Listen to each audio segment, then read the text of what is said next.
दोस्तों, कैसे आप सभी लोग? आप सभी लोग को इस सेशन से जुड़ने के लिए बहुत बहुत स्वागत है दोस्तों। बहुत बहुत धन्यवाद आप सभी लोगों को इस सेशन से जुड़ने के लिए। जैसा कि हम लोग जानते हैं दोस्तों कि इस सेशन में हम लोग डेली बेसिस पे करंट अफेयर्स को डिस्कस करने का काम करते हैं। करंट अफेयर्स को डील करने का काम करते दोस्तों, ठीक उसी संदर्भ में हमारे पास कुछ करंट अफेयर्स है जिसके हमने बात किया, जिसको मैंने 2 हिस्सों में पहले बाँट चुका हूँ। 2 हिस्सों में हमने बात कर चुका है दोस्तों, जो आगे भी किया। बाकी बचे हुए हिस्से को हम इस सेशन में बात करने जा रहे हैं। इस सेशन को डिस्कस इस सेशन में डिस्कस करने जा रहे हैं दोस्तों। आज का रिलेटेड जो है उसमें क्या क्या कहा गया उस पर नज़र डालते हैं। जो अभी का है दोस्तों, कहा जा रहा है कि असम का मंत्रिमंडल ने असम समझौते, ये इंपॉर्टेंट है, असम समझौते के खंड 6 पर न्यायमूर्ति बिप्लब शर्मा समिति की सिफारिशों को लागू करने का फैसला किया है दोस्तों। यानी असम में एक बहुत बड़ा एक तरीके से घटना देखने को आया है दोस्तों सामने से, कि असम मंत्रिमंडल ने, जो वहाँ का विधानसभा का जो मेंबर हैं सारे, असम के मंत्रिमंडल ने असम समझौते के, एक असम समझौता हुआ था दोस्तों, उस असम समझौता को लागू करने का प्रयास किया जा रहा है। उस पर डिटेल में बात किया है, आइए देखते हैं, एक नज़र डालते हैं। असम सरकार ने असम समझौते के खंड 6 को लागू करने के लिए गृह मंत्रालय द्वारा नियुक्त न्यायमूर्ति बिप्लब शर्मा समिति की पोर्टल की अधिकांश सिफारिशों को 15 अप्रैल 2024 तक लागू करने का फैसला लिया गया है दोस्तों। यानी कि एक सिफारिश है दोस्तों, एक इसके हम आगे डिटेल करेंगे कि बिप्लब शर्मा, ये जो आप देख रहे हैं ना, ये बिप्लब शर्मा समिति क्या है, इसके बारे में हम लोग चर्चा करने का काम करेंगे। यहाँ से देखिए, आप देख सकते हैं, यहाँ बिप्लब शर्मा समिति है। ये रिपोर्ट क्या करता है, एक तरीके से असम समझौते के बारे में क्या बात करता है ये रिपोर्ट। असम का जो समझौता हुआ है देश के साथ दोस्तों, उसके बारे में इसका क्या राय है, हम इस पर डिटेल करेंगे। और क्यों चर्चा किया जा रहा है असम विधानसभा में, कि क्यों कहा जाता है कि बिप्लब शर्मा समिति, पहले तो ये बात करेंगे कि बिप्लब शर्मा समिति क्या है, पहले हम इस पर बात करेंगे। फिर इसको क्यों ये लोग एक तरीके से पारित करने का प्रयास कर रहे हैं, इसको एक तरीके से इम्प्लीमेंट करने का प्रयास कर रहे हैं असम में, इसकी क्या इम्पोर्टेंस है, क्यों इसको लोग एक तरीके से देखा जाए तो इसे लागू करने का प्रयास कर रहे हैं दोस्तों, इसके बारे में भी नज़र डालेंगे। कहा जा रहा है कि मुख्यमंत्री हिमंत बिस्वा शर्मा ने कहा कि न्यायमूर्ति जो अभी नहीं है, जिनका नाम है बिप्लब शर्मा, एक न्यायमूर्ति हुआ करते थे, यानी कि जज हुआ करते थे, वो अभी हाल फिलहाल में नहीं है, वो रिटायर्ड हो चुके हैं। लेकिन मुख्यमंत्री हिमंत बिस्वा शर्मा ने उसी का हवाला देते हुए कहा है कि न्यायमूर्ति बिप्लब शर्मा की अध्यक्षता वाली समिति में जो 67 सिफारिशें तय की गई थी, उसमें से 57 सिफारिश को लागू कर दिया जाएगा दोस्तों, और वो भी उसका डेट भी तय कर दिया गया है, लगभग 15 अप्रैल 2024 तक। इसमें से ये जो 67 सिफारिशें, ये जो बिप्लब शर्मा की अध्यक्षता वाली कमेटी के द्वारा 67 सिफारिशें रखा गया था, उसमें से 57 सिफारिशें को लागू कर दिया जाएगा दोस्तों, इसके बारे में कहा जाता है। अब आगे देखते हैं कि क्या है ये बिप्लब सिफारिश क्या है दोस्तों, इस पर एक नज़र डालने का प्रयास करते हैं। पहले देखते हैं असम समझौता क्या है दोस्तों, इसके बारे में बात करते हैं कि असम समझौता क्या कहता है। असम समझौता क्या है दोस्तों, 1985 में इसको तैयार किया गया था, ये समझौता किया गया था दोस्तों। 1985 में हस्ताक्षरित असम समझौता असम में अवैध आव्रजन के मुद्दे को सुलझाने के लिए एक समझौता था दोस्तों। यानी कि असम, देखिए असम का जो एरिया है दोस्तों, वो बांग्लादेश के बगल में, तो बांग्लादेश में आए दिन क्या होता है कि असम में जो एक तरीके से जो प्रवासी है, ये लोग जो है इलीगल तरीके से असम में घुसने का प्रयास करते हैं। असम में इलीगल तरीके से बिना वीज़ा, बिना पासपोर्ट का दोस्तों असम में प्रवेश कर जाते हैं और असम में आकर बस जाते हैं दोस्तों, जिसके कारण क्या हो रहा है कि असम की जो पॉपुलेशन है दिन पर दिन बढ़ता जा रहा है दोस्तों। अननेचुरल तरीके से इसकी जनसंख्या में वृद्धि देखी गई है, खास करके जो मुसलमान समुदाय हैं, जो मुस्लिम समुदाय है, उसमें इसकी बढ़ती जनसंख्या एक तरीके का असम सरकार के लिए चिंताजनक की कार्य किया है दोस्तों। एक चिंताजनक आप कह सकते हैं कि एक चिंताजनक समस्या है दोस्तों, जिसको ये लोग समाधान करने का प्रयास कर रहे हैं। तो दोस्तों, तो ये 1985 का जो समझौता है, असम समझौता, वो यही करता है कि हम किसे अंदर रखेंगे। 1985 का जो असम समझौता है दोस्तों, उस पर यही तय किया गया है कि जो गलत तरीके से बांग्लादेश से, यानी देश के बाहर से जो गलत तरीके से असम में आएंगे, उसको रोकने का प्रयास किया जाना, यही समझौता है। समझौता में यही लिखा गया है कि जो गलत तरीके से असम में आएगा, बाहरी देशों से इस देश में जो आएगा, असम के जो एरिया के अंदर आएगा दोस्तों, या असम के जो क्षेत्रफल में आएगा, असम के राज्य के अंदर जो आएगा दोस्तों, उसको जो इलीगल तरीके से आएगा उसको बाहर निकालने का काम किया जाएगा। यानी एक तरीके से आप कह सकते हैं जो असम समझौता है, असम के जो मूल निवासी हैं दोस्तों, उनके इंटरेस्ट को रक्षा करता है, उनके कल्चर को रक्षा करने का काम करता है। उसका एक तरीके से जो निवास है, उसका जो स्थान है, उसकी जो परमानता है दोस्तों, उसको बचाने का प्रयास करता है। इसमें कहा गया है कि 24 मार्च 1971 के बाद, यानी कि इस समझौते में कहा गया है कि 24 मार्च 1971 के बाद जितने भी लोग असम में आए हैं उनको असम से बाहर निकाल दिया जाएगा दोस्तों। ये समझौता है। इस समझौता में इसके बारे में डिटेल में कहा गया है। जो भी 24 मार्च 1971 के बाद असम में आए हैं सभी विदेशियों को निर्वासित किया जाना चाहिए, यानी कि असम से निकाल दिया जाना चाहिए दोस्तों। इसी पे ये समझौता है दोस्तों, असम समझौता, जिसको हम कहते हैं असम कॉर्ड भी कहते हैं इंग्लिश में।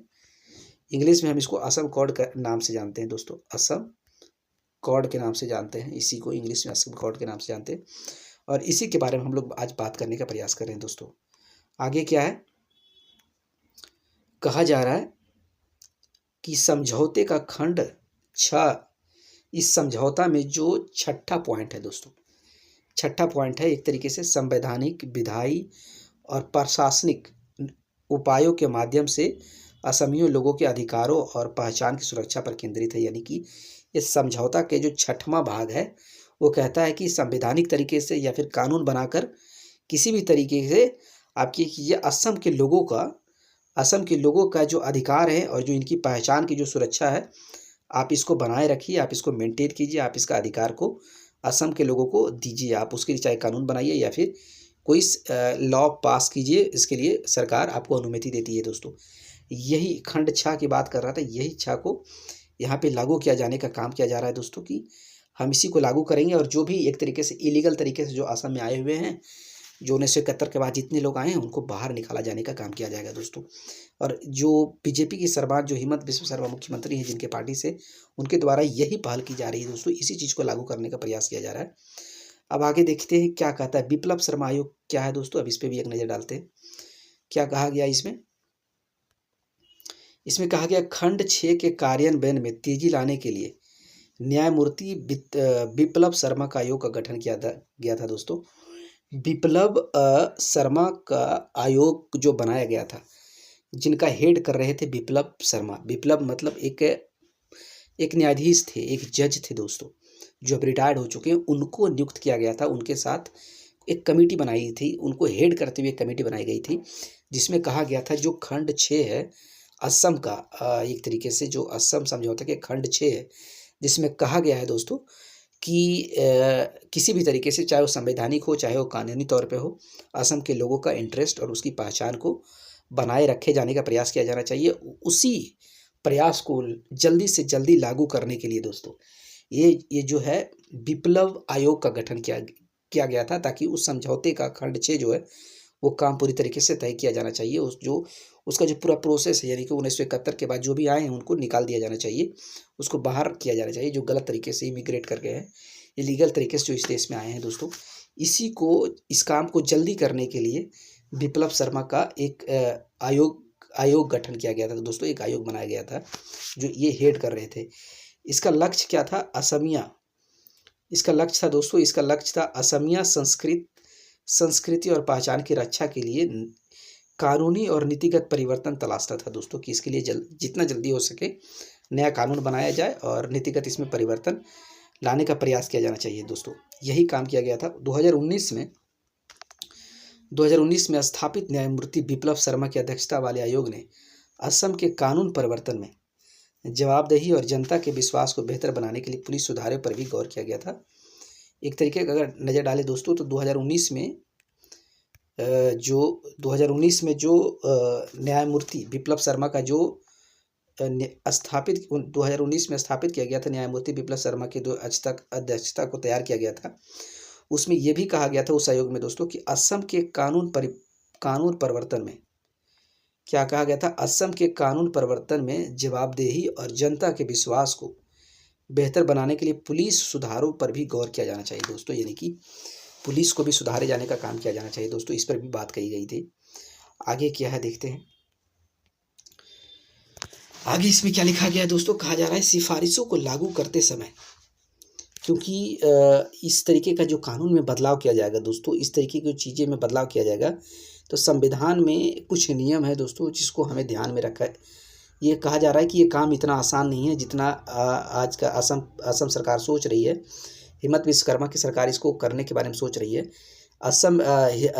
भारतीय संविधान में कुछ राइट्स भी हैं दोस्तों जो यहाँ के प्रवासियों को दिया जाता है। ये इसमें यानी कि इसको इम्प्लीमेंट करने के लिए असम सरकार को 3-4 चीज़ों से होकर गुजरना पड़ेगा दोस्तों। कहा जा रहा है सिफारिशों को लागू करते समय भाषा, संस्कृति और परंपराओं के प्रति संवेदनशीलता को ठेस पहुंचाने से बचने के लिए आपको क्या करना पड़ेगा, बोडोलैंड प्रादेशिका क्षेत्र, एक ये हो गया, ये देखिए बोडोलैंड प्रादेशिका क्षेत्र, इससे परमिशन लेना पड़ेगा। दीमा हमासो स्वायत्त परिषद है, इससे आपको परमिशन लेना पड़ेगा। और एक तरीके से 3 चीज़ मैंने कहा है यहाँ पे दोस्तों, एक हो गया ये बोडोलैंड प्रादेशिक क्षेत्र, दूसरा हो गया दीमा हसाओ स्वायत्त परिषद, और ये तीसरा हो गया कारगी आंगलोक स्वायत्त परिषद। ये तीनों से परमिशन लेना पड़ेगा असम सरकार को, तब कहीं जाकर ये जो असम समझौता के जो खंड 6 का नियम है दोस्तों उसको लागू किया जाएगा। उसमें जो 57 सिफारिश हैं उनको लागू करने का प्रयास किया जाएगा। सभी 6ठी अनुसूचित क्षेत्रों के अधिकारों में अनुमोदित लिखा गया है दोस्तों, यानी कि 6ठी अनुसूचित क्षेत्रों में के अधिकारों से अनुमोदन लिया गया है, उसके बेसिस पे इसको तैयार किया गया है दोस्तों। अब 6ठी अनुसूचित क्षेत्रों और बराक घाटी को छोड़कर, यानी कि ये 3 जो हिस्सा मैंने कहा, बोडोलैंड प्रशासक क्षेत्र, दमाओ हसाओ स्वायत्त परिषद और आंगलोक स्वायत्त परिषद, ये क्या है, ये 6ठी अनुसूचित क्षेत्र के रूप में इसको तय किया गया है दोस्तों, इसको परिभाषित किया गया है। इसलिए इसको परमिशन लेना, इन तीनों का परमिशन लेना पड़ेगा, क्योंकि इन तीनों को एक तरीके से असम सरकार से बिल्कुल इंडिपेंडेंट करता है।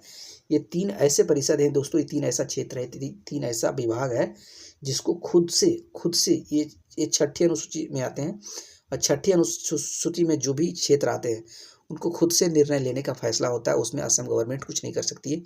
असम यानी कि असम सरकार चाहे तो कितना भी ताकत लगा ले, ये लोग पे वो अपने फैसले को लागू नहीं कर सकती है। वो एरिया जो 6ठी अनुसूची में आते हैं वो लोग अपने फैसले खुद से ले सकते हैं दोस्तों। इसलिए ये तीनों एरिया यानी कि बोडोलैंड प्रादेशिक क्षेत्र, दामो हसाओ स्वायत्त परिषद और कार्बी आंगलोक स्वायत्त परिषद, ये तीनों जो है दोस्तों अनुच्छेद 6 में परिभाषित है, दर्ज किया हुआ है दोस्तों। इसलिए ये तीनों इलाकों से असम सरकार को क्या करना पड़ेगी दोस्तों, आदेश लेना पड़ेगा, परमिशन लेना पड़ेगा दोस्तों, तब जाके कहीं ये जो 57 सिफारिश है बिप्लोब कमेटी का दोस्तों उसको लागू करने का प्रयास किया जाएगा, उससे लागू किया जाएगा दोस्तों। 6ठी इसी हिसाब से लिखा हुआ 6 अनुसूचित क्षेत्रों और बराक घाटियों को छोड़कर राज्य में 57 सिफारिशें तुरंत लागू की जाएगी। यानी अगर ये तीनों परमिशन दे देते हैं तो ये तीनों के अलावा छोड़कर वैसे एरिया जो 6ठी अनुसूची में जो नामित है उस क्षेत्र को छोड़कर और बराक घाटी को छोड़कर, यानी बराक एक नदी है जो असम में बढ़ती है दोस्तों, उसके अगल बगल के एरिया को छोड़कर बाकी सभी पर ये चीज़ें लागू हो जाएगा दोस्तों।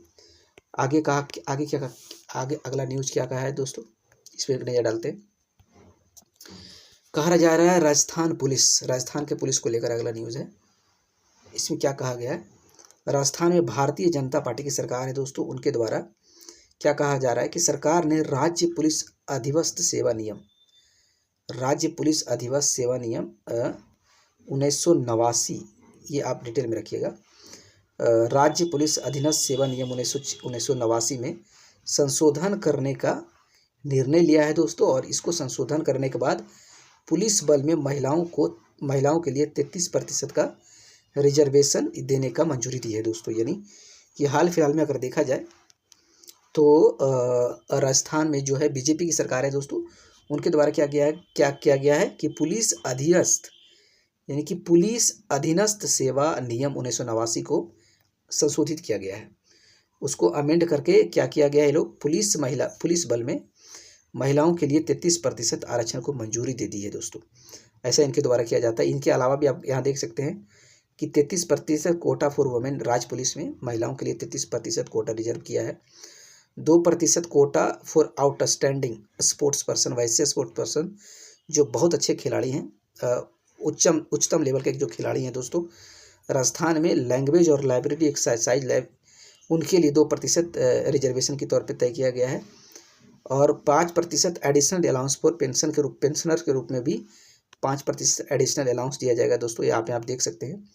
Inclusion of specially labelled children को भी पेंशन पेमेंट की बात की गई है। 3115 मेगावाट सोलर एनर्जी प्रोजेक्ट भी जैसलमेर में लगाने की बात की जा रही है दोस्तों। ये कुछ राजस्थान सरकार द्वारा कुछ महत्वपूर्ण एक तरीके से जो डिसीजन लिए गए हाल फिलहाल में दोस्तों, उसके बारे में हमने चर्चा किया है।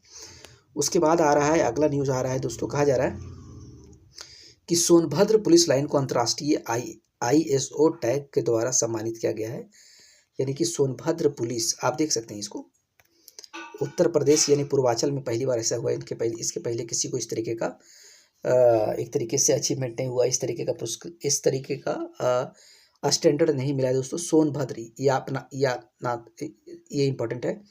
सोनभद्र पुलिस लाइन को अंतर्राष्ट्रीय IS टैग मिला है दोस्तों। आप इसको कह सकते हैं अंतर्राष्ट्रीय ISO टैग। अंतर्राष्ट्रीय ISO टैग से इसको सम्मानित किया गया है, इसको दिया गया है दोस्तों, जो कि क्या दिखाता है, यह अब पूर्वांचल यानी पूर्वी उत्तर प्रदेश की पहली पुलिस लाइन बन गई है सोनभद्र, जिसे क्या मिला है, अंतर्राष्ट्रीय मानकीकरण संगठन से ISO 9001/2015 प्रमाणन प्राप्त हुआ है दोस्तों। यह प्रमाणन सोनभद्र पुलिस लाइन के अच्छा प्रबंधन, प्रशिक्षण और सेवाओं और सुविधाओं में उत्कृष्टता के लिए दिया गया है दोस्तों। एक तरीके से कहा गया है, मतलब ये जो स्टैंडर्ड ISO जो टैग दिया गया है वो दिखाएगा कि सोनभद्र जो पुलिस लाइन है वो अपनी प्रशिक्षण और सेवाओं और सुविधाओं में उच्चतम लेवल का है दोस्तों। बहुत अच्छे से मेंटेन करती है और बहुत अच्छा सुविधाएं हैं इसकी, बहुत अच्छा प्रशिक्षण इनके द्वारा दिया जाता है, बहुत अच्छी सेवाएं दिया जाता है। इसके बारे में इसको एक तरीके से स्टैंडर्डाइज करेगा, इस बात को ये साबित करने का काम करेगा दोस्तों अंतर्राष्ट्रीय ISO टैग। इसका मिलने का मुख्य उद्देश्य यही है दोस्तों। कमिश्नरेट गौतम बुद्ध नगर नोएडा ने, जो नोएडा में है, उत्तर प्रदेश के पहले ऐसे ISO 9001/2015 प्रमाणित कमिश्नरेट के रूप में एक मिसाल कायम की है दोस्तों। यानी कि जो कमिश्नरेट है जो इसको कंट्रोल करती है वो गौतम बुद्ध नगर नोएडा ने प्रदेश के पहले ऐसे हैं उत्तर प्रदेश में जिनको ये इस प्रकार का अंतर्राष्ट्रीय ISO टैग दिया गया है दोस्तों, जो बहुत बड़ी बात है एक तरीके से देखा जाए तो। आज के सेशन में इतना ही दोस्तों। हमारे साथ जुड़ने के लिए आप सभी लोगों को बहुत बहुत स्वागत है। उम्मीद करते हैं आप सबों को चीज़ों बहुत अच्छे से समझ में आया होगा। बहुत डिटेल से हमने समझाने का प्रयास किया दोस्तों। आज के मैंने 3 हिस्सों में आज का पूरा यानी 7 सितंबर का पूरा न्यूज़ को हमने कवर करने का काम किया, पूरा करंट अफेयर्स को हमने डील करने का काम किया, डिस्कस करने का काम किया दोस्तों। अगर इस प्रकार आगे कोई समस्या होगा दोस्तों तो आप हम लोग से बात कर सकते हैं, इसको आप कमेंट करके बता सकते हैं। लेकिन हमारे पास उसके पहले कुछ सवाल है जो मैं आप लोग के सामने डिस्कस कर देता हूँ। कुछ प्रश्न है पुनरीक्षण, कुछ प्रश्न है दोस्तों, पुनरीक्षण कुछ प्रश्न है, उस पर आइए हम बात कर लेते हैं, एक नज़र डाल के देख लेते हैं दोस्तों। कहा जा रहा है, क्या कहा जा रहा है, आज के ही तैयार किया हुआ लेक्चर में कुछ बातें हैं दोस्तों जिस पे हम लोग डिटेल में एक नज़र डालने का प्रयास